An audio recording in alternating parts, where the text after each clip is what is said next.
یہ جو رمضان المبارک کا آخری عشرہ ہوتا ہے نا، یہ بڑا قیمتی ہے۔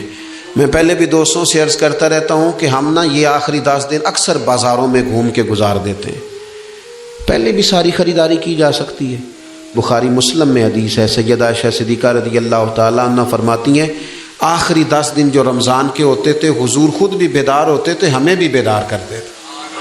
یہ راتیں بیدار رہنے کی ہیں، شب قدر کی تلاش کی ہیں۔ نبی پاک نے اعتکاف فرمایا ہے، کوشش کریں، جو تو اعتکاف بیٹھ رہے ہیں وہ تو بڑے باعث مبارکباد ہیں، جو نہیں بھی نہ بیٹھ رہے وہ بھی اپنے اپنے علاقے کی مساجد میں کوشش کریں، 1 رات مل جائے، 2 مل جائیں، 4 مل جائیں، جتنا اضافی ٹائم ملے آخری 10 دنوں میں وہ مسجد میں گزاریں۔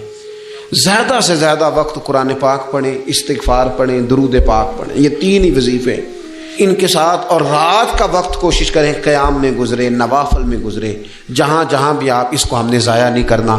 ہمارے یہاں اعتکاف میں کافی لوگ انشاءاللہ آئیں گے، یہاں ہم نے یہ اہتمام کیا ہے کہ روز رات کو شب بیداری کی محفل، تراویح کے بعد یہ محفل شروع ہوگی، اور اس کے اندر تلاوت ہے، نعت شریف ہے، کچھ واعظ و نصیحت ہے، کچھ ذکر و فکر ہے، جو اللہ تعالیٰ توفیقات عطا فرمائے اپنے فضل سے وہ ہم کریں گے۔ دعاؤں کا سلسلہ ہے، 8 رکعت نماز نفل پڑھنے کی صحیح کریں گے، کوشش کریں گے کہ اللہ ہمت دے تو سحری تک روز سلسلہ جاری رہے۔ میں بھی یہی رہوں گا۔ میری آپ سے گزارش ہے کہ جو آ سکے رمضان کے آخری 10 دنوں میں، 2 دن کے لیے، 4 دن کے لیے، جیسے جیسے آپ کو موقع ملے، آپ یہاں مرکز میں خانقاہ شریف میں بھی تشریف لائیں، اور یہاں نہ آ سکیں تو جہاں موقع ملے کوشش فرمائیں۔ یہ وقت ضائع کرنے والا نہیں ہے۔ یاد آتی ہے تو آنسو بھی نکلتے ہیں، دعا بھی نکلتی ہے۔ تھے کچھ لوگ پچھلے سال جو اس سال موجود نہیں ہیں، وقت تیزی سے گزر رہا ہے، تو یہ سعادتیں بڑی قیمتی ہیں، ان کو ضرور حاصل فرمائیں۔ اپنے گلی محلے میں دیکھ لینا، ہم اس رسول کے ماننے والے ہیں جنہوں نے فرمایا میں اسے مومن ہی نہیں جانتا جو پیٹ بھر کے کھائے اور اس کا ہمسایہ بھوکا رہ جائے۔ تھوڑا سا اپنے ارد گرد نظر ڈال لینا۔ المعجم الکبیر میں حدیث موجود ہے، اللہ کے پیارے رسول صلی اللہ تعالی علیہ وسلم نے فرمایا جس نے حلال پانی سے، حلال روٹی سے کسی کا روزہ افطار کرایا تو فرمایا فرشتے اس بندے کے لیے رمضان کے دنوں میں، رمضان کی گھڑیوں میں دعا کرتے ہیں، اور جناب جبریل امین اس کے لیے شب قدر کی رات دعا کرتے ہیں۔ حضرت جبریل شب قدر میں دعا کریں گے، خاص رات، یا اللہ اس بندے پر فضل فرما، اس نے تو غریب آدمی کو افطار کرا۔ یہ ایک عبادت ہے، اس عبادت کا خیال کریں۔ پھر اعتکاف آئے گا، رمضان کے آخری 10 دنوں کا اعتکاف۔ اسلام میں رحمانیت نہیں ہے، لیکن کبھی کبھی سب سے کٹ کے اپنے رب کے ساتھ جڑ جانا، کچھ رات کی عبادتیں، کچھ تنہائی کے اذکار، کچھ درود و سلام کا ذوق، یہ ان ساری خوبصورتیوں میں سے ایک خوبصورتی اعتکاف بھی ہے۔ اللہ کے پیارے رسول علیہ الصلوۃ والسلام ہمیشہ اعتکاف کرتے، اور حضرت عطا بن رباح رضی اللہ تعالیٰ عنہ کیسی خوبصورت بات ارشاد فرماتے ہیں، فرماتے ہیں معتکف تو اس آدمی کی طرح ہے جیسے کسی بندے کو کسی کے ساتھ کوئی کام پڑ جائے نا تو وہ جا کے اس کے دروازے پر بیٹھ جاتا ہے کہ جب تک میرا کام ہوگا نہیں میں جاؤں گا نہیں۔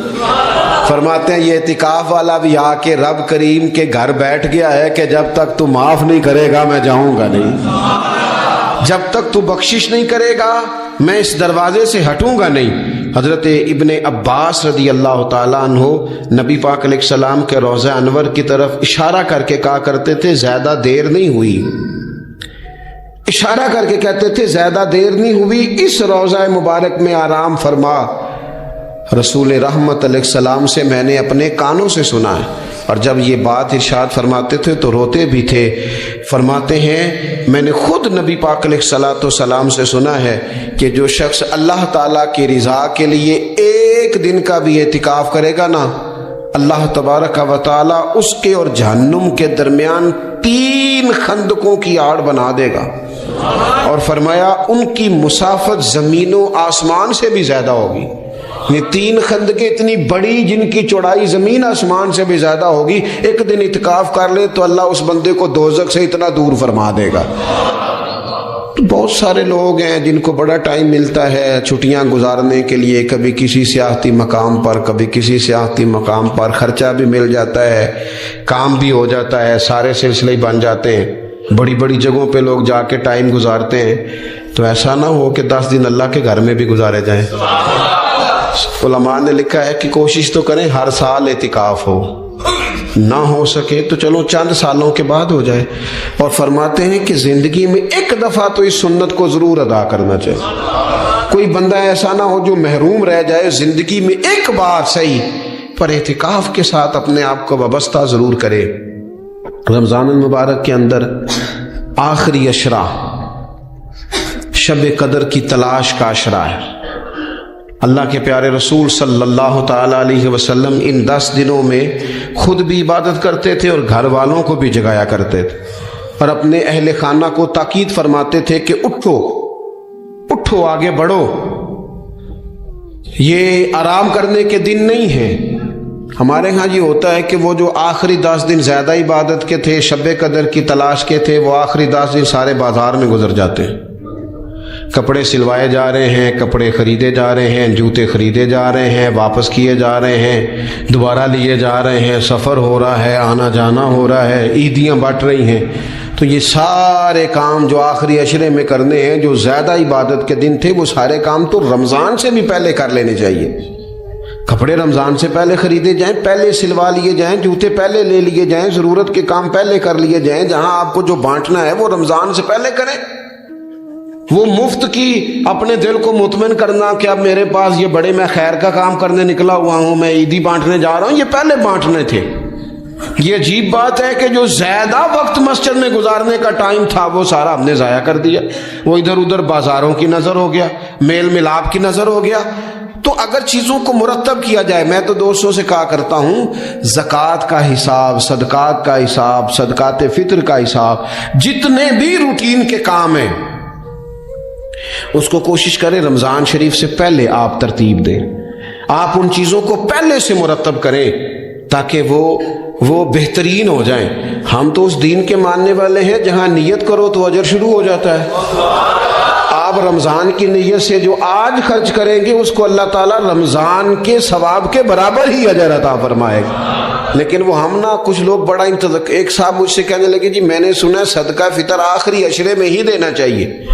میں نے کہا آپ کا پروگرام تب دینے کا، اس لیے آپ نے یہ گاڑا کر کے سن لیا، ذرا اس کو آپ نے زیادہ غور سے سن لیا ہے۔ آپ جب ضرورت محسوس کریں، جب آپ سمجھیں کہ کسی کو ضرورت ہے، ضرورت کے وقت کوئی چیز کام نہ آئی تو پھر کب جا کے کام آئی۔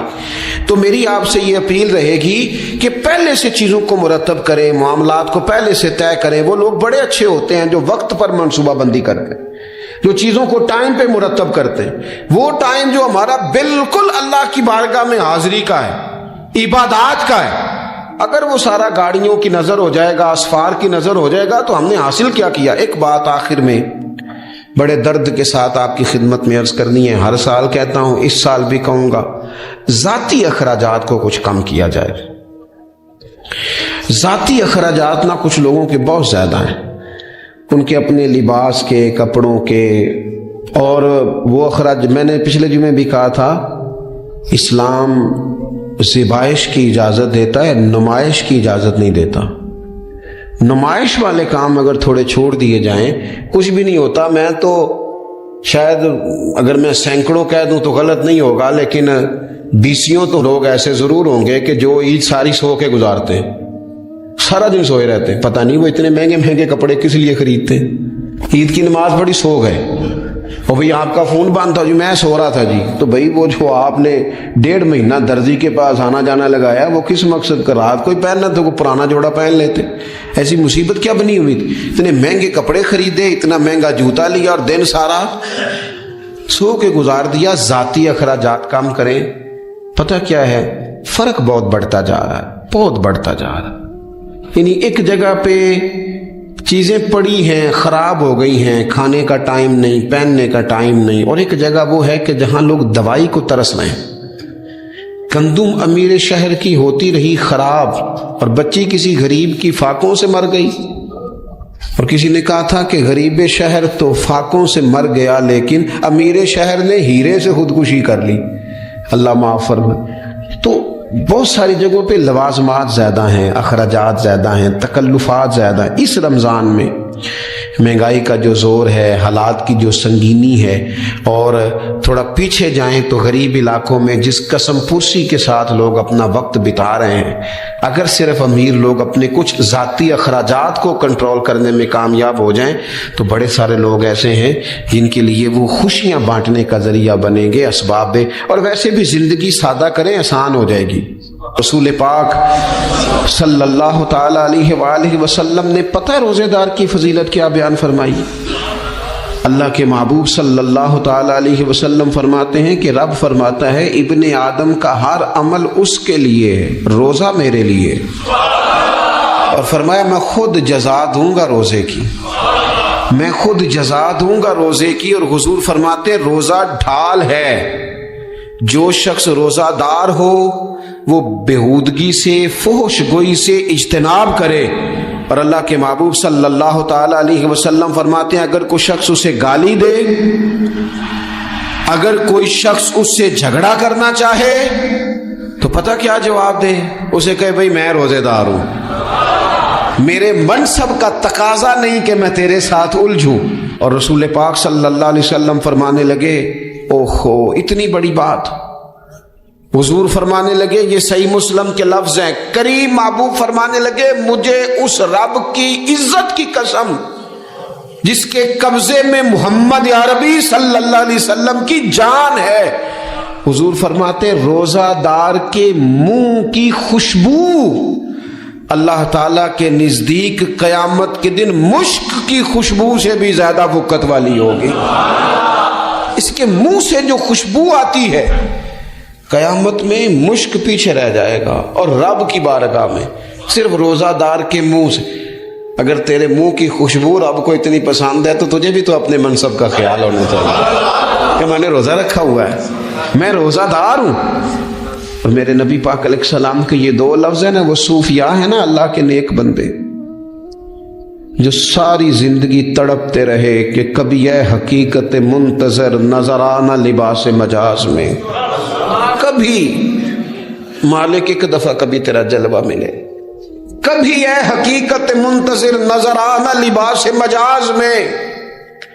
لاکھوں سجدے تڑپ رہے ہیں میری جبین نیاز میں، اور جو ساری زندگی کہتے رہے کہ ہم تو عمر دراز مانگ کے لائے تھے 4 دن، 2 آرزو میں کٹ گئے، 2 انتظار میں کہ دیکھو انہیں انعام ملنے لگا ہے۔ جو اس کی راہ کے سوالی تھے، جو اس کے رستے کے مسافر تھے، جو اسے پانا چاہتے تھے، جو اس کی دید کرنا چاہتے تھے، جو اسے ملنا چاہتے تھے، میرے رسول پاک علیہ السلام نے فرمایا روزہ دار کو 2 خوشیاں ملیں گی۔ ایک خوشی اس وقت ملتی ہے جب وہ افطار کرتا ہے، اور فرمایا ایک خوشی اس وقت ملے گی جب وہ اپنے رب سے ملاقات کرے گا، جب وہ اس سے ملے گا تو اس وقت روزہ دار کو خوشی ہوگی۔ میرے دوستو خوشی تو جو ہوگی سو ہوگی، لیکن یہ لفظ بڑے حسین نہیں کہ روزہ دار کی رب سے ملاقات ہوگی، یہی لفظ بڑے باکمال نہیں۔ ایک روایت میں تو یہ ہے نا کہ روزہ میرے لیے ہے میں اس کی جزا دوں گا، اور ایک روایت میں یہ ہے کہ روزہ میرے لیے ہے اور رب فرماتا ہے میں خود روزے کی جزا ہوں، یعنی باقی نیکیوں پر ثواب ملے گا، روزہ رکھنے والے کو رب رحمان ملے گا۔ نبی اکرم صلی اللہ تعالی علیہ وسلم کے امت کے صوفیاء نے نا کچھ چیزوں کو بڑا کھولا ہے۔ عارف رومی کہتے ہیں کہ ایک دن نا محمود غزنوی نے خزانوں کے دروازے کھول دیے اور فرمایا بھئی میں نے آج ہر چیز کھول دی ہے، جو جس چیز پہ ہاتھ رکھے گا وہ اسی کی ہو جائے گی۔ لوگ دوڑے، کوئی سونے کی طرف، کوئی چاندی کی طرف، کوئی جائیدادوں کی طرف، کوئی خزانے کی کنجیوں کی طرف، کوئی بڑے بہترین گھوڑے اور اونٹوں کی طرف لوگ دوڑ گئے، جو جس پہ ہاتھ رکھے گا اسی کا۔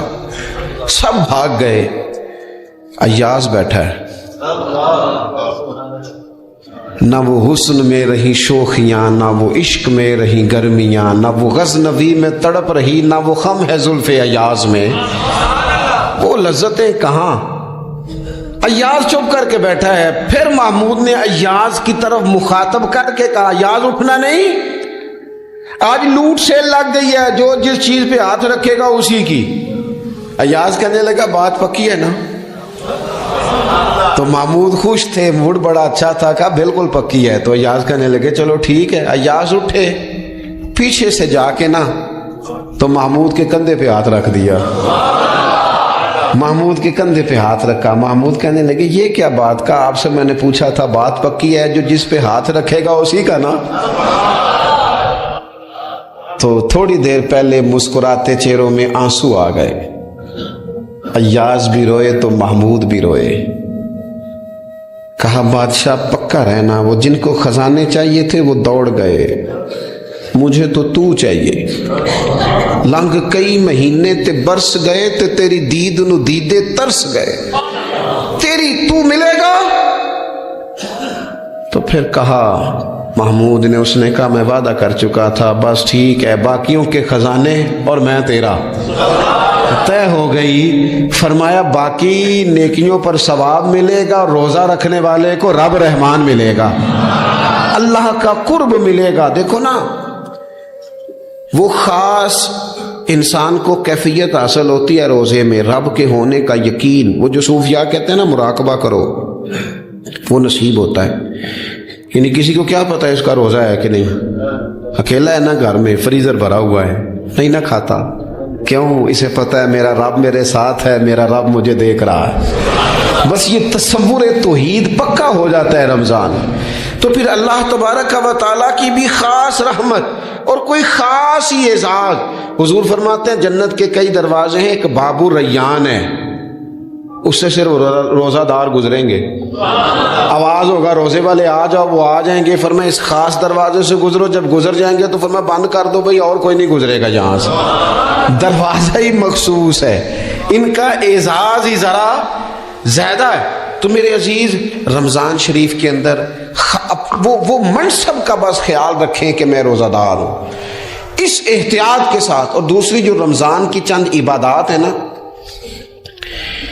سب سے پہلی تو میں عرض کروں گا تراویح کے حوالے سے۔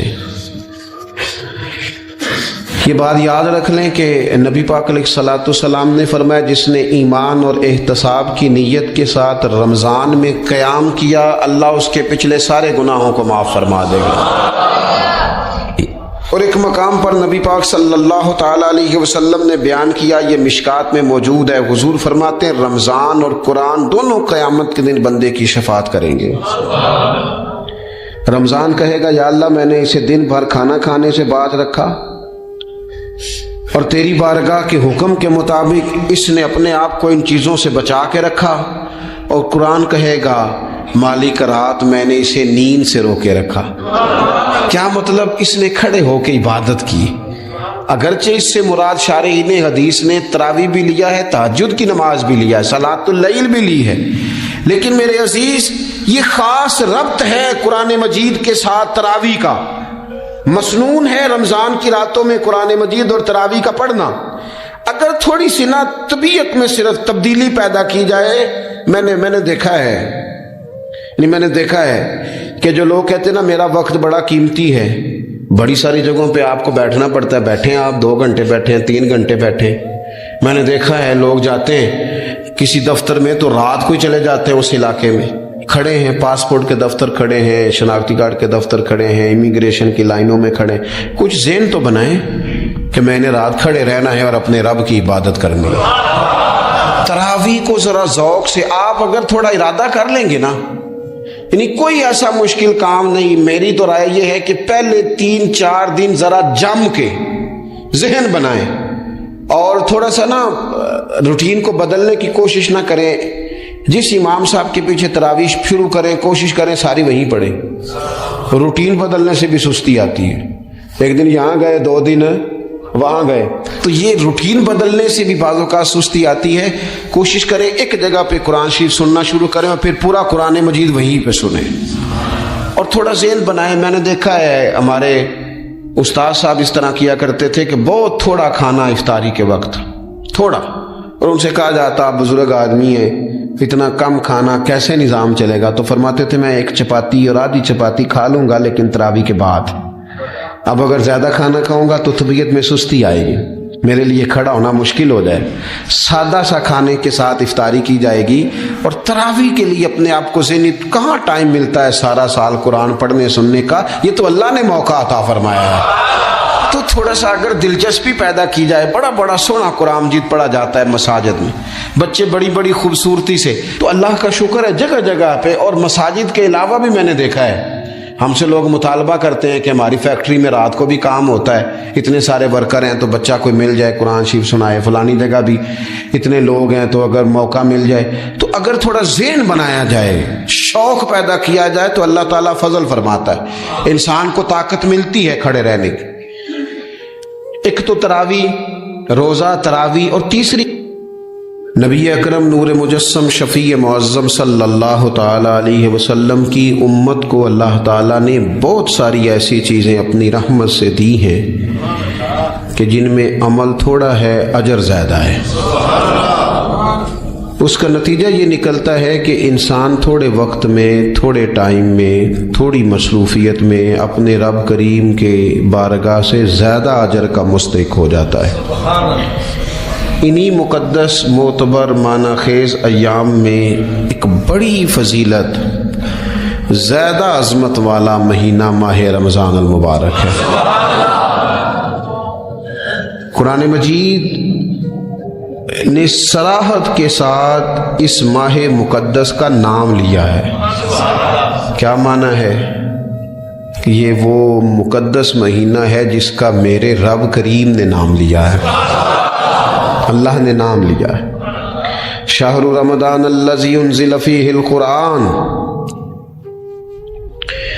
فرمایا رمضان کا وہ مقدس مہینہ ہے جس میں اللہ نے قرآن نازل فرمایا ہے. اس ماہ نور، ماہ سرور کا نام نامی اللہ تعالیٰ نے قرآن مجید کے اندر ذکر فرمایا. حضرت سلمان فارسی رضی اللہ تعالیٰ عنہ ارشاد فرماتے ہیں کہ شعبان المعظم کا آخری دن تھا، اگلے دن رمضان شروع ہونے والا تھا کہ رسول پاک علیہ السلام نے ہمیں رمضان کی فضیلت پر خطبہ ارشاد فرمایا. آپ اس بات کو غور سے سمجھیے کہ ایسا مہمان جس کے آنے سے پہلے اس کی فضیلت بیان کی جا رہی ہے، اور فضیلت کون بیان کر رہا ہے؟ امام الانبیاء صلی اللہ تعالی علیہ وسلم. یہ صرف ہمارے دلوں کے اندر، امت کے دلوں کے اندر اس ماہ مقدس کی فضیلت کو اور اس کی عظمت کو بٹھانے کے لیے کہ پوری طرح تم اپنے ذہن میں اور اپنے دل میں ایک بات بٹھاؤ کہ ایک عظمتوں والا مہینہ تم پر سایہ فگن ہونے والا ہے، عظمتوں والا. حضور نے ایک دن قبل اس کی فضیلت بیان. ہمارے ہاں یہ ہوتا ہے کہ ہم کسی چیز کی اہمیت کو لیتے ہیں لیکن سمجھتے ہیں کہ یہ کوئی روٹین ورک ہے. یعنی نارملی ہر سال رمضان شریف آتا ہے، اپنے وقت کے حساب سے چاند بدلتا ہے اور اپنے وقت پر رمضان شریف آ جاتا ہے. ہم سمجھتے ہیں کہ مطلب روٹین کا ایک معاملہ ہے، ایک روٹین کی چیز ہے. لیکن اگر آپ اس کو اس نظر سے دیکھیں گے نا کہ اس مہینے کے آنے سے پہلے، یعنی ابھی ایک دن بعد آنا ہے رمضان کو، اور آنے سے پہلے حضرت سلمان فارسی فرماتے ہیں کہ نبی پاک نے ہمیں باقاعدہ بلا کے خطبہ دے کے رمضان کی عظمت ہمارے دلوں میں بٹھائی، یعنی فکری طور پر اور ذہنی طور پر امت کو تیار کیا. فرمایا تم پر ایک ایسا مہینہ سایہ فگن ہونے والا ہے جو مبارک ہے تمہارے لیے، باعث برکت ہے تمہارے لیے.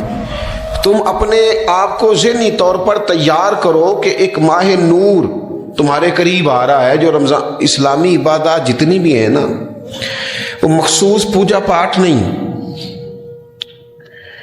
اسلامی عبادات میں سے کوئی عبادت بھی ایسی نہیں جس کا مقصد یہ ہو کہ آپ نے اتنے وقت سے لے کر اتنے وقت تک فلاں عمل کرنا ہے. جتنی بھی عبادات ہیں اسلامی، وہ اپنے دامن میں کوئی نتیجہ رکھتی ہیں، کوئی ریزلٹ رکھتی ہیں، اس کے ثمرات انسانی زندگی پر مرتب ہوتے ہیں. انسان کو تزکیہ نصیب ہوتا ہے، اس کے باطن کو صفائی نصیب ہوتی ہے، اسے خیر کرنے کا موقع ملتا ہے. تربیت کے بہت سارے مواقع اس میں پائے جاتے ہیں. بہت سارے اسرار و رموز کے ساتھ اسلامی عبادات ہیں. یہ جو رمضان المبارک ہے نا، یہ جو روزہ ہے، یہ روزہ اپنے دامن کے اندر تربیت رکھتا ہے، تربیت۔ یا ایھا الذین آمنوا کتب علیکم الصیام کما کتب علی الذین من قبلکم لعلکم تتقون۔ اے ایمان والو، تم پر روزے فرض کیے گئے جیسا کہ تم سے پہلے لوگوں پر بھی فرض کیے گئے تھے تاکہ تم تقوی اختیار کرو۔ روزہ تمہیں پرہیزگار بنائے گا، تمہارے اندر سے جو نفسانی چیزیں ہوں گی انہیں نکالے گا۔ اور مالک کریم ہمیں جو اپنے فضل سے دیا ہے وہ اپنے رستے میں خیرات کرنے کی بھی توفیق دے۔ آخر دعوانا ان الحمدللہ۔